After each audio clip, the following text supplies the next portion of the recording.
Welcome back to Beijing, and this morning on today's China, the art of doing business here. China is fast becoming a world power, and companies around the globe are racing to grab a foothold here. But could something as simple as the wrong type of handshake sink your plans for an Asian partnership? We went behind the scenes to an American company's offices here in China to see how some ancient principles guide modern business. My name is Tom Doctoroff. I'm the head of JWT Advertising Agency's China operation. I've been in Asia for 14 years, 10 of them in Shanghai. There is somewhat of an art to conducting a business meeting with the Chinese. Ni hao. Number one, greet in Chinese. Believe me, it will open hearts. When you give a business card, you don't just flip it over, right? You have to actually hold it, very carefully on the corners of the card. You hand it over with respect. And then when you receive a business card, right, you also have to receive it with the same amount of respect. And again, you analyze it. You collect the business cards, and actually on the table in public, you line them up vertically with the most senior person on top going down. The tea lady is a very important part of any organization. The tea lady is somebody who serves the tea so that nobody could ever risk losing face by being asked to pour tea.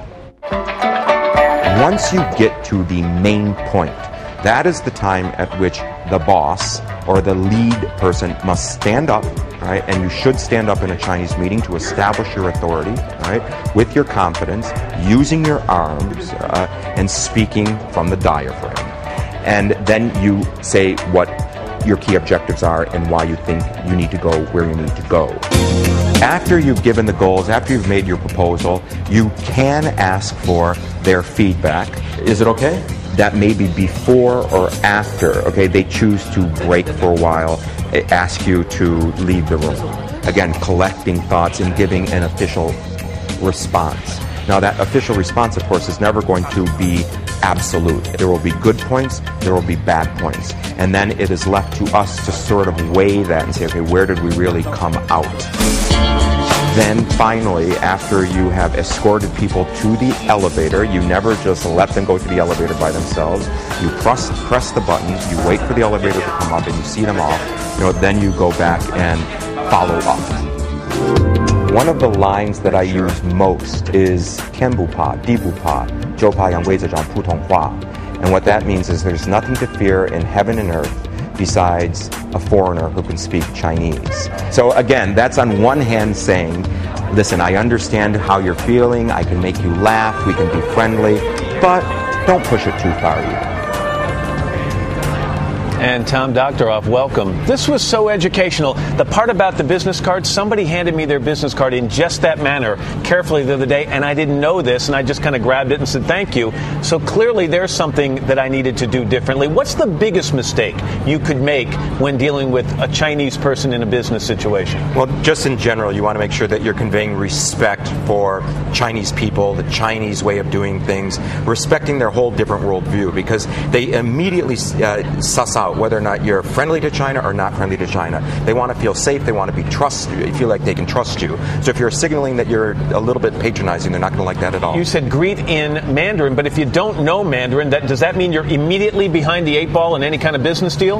Well, speaking Chinese is a big help because, again, it says I'm trying hard to understand, but that doesn't mean that if you don't speak Mandarin, you can't get along. I mean, you just have to find other ways of saying, hey, I want to learn about you. I want to learn about the situation. If you're an American manager coming here dealing with a Chinese staff, are you allowed to have a friendly relationship with that staff, or is it all business? Well, you can have a friendly relationship, but they will never be friends. You have to let them know where you're going to take them, what the vision is, and how you're going to get them there. So things are very pragmatic, but it's also rooted in trust. So it's a combination of hard and soft. In the United States, we often talk about likability and competence going hand in hand. Here, is likability as important as the fact that they think you know what you're doing?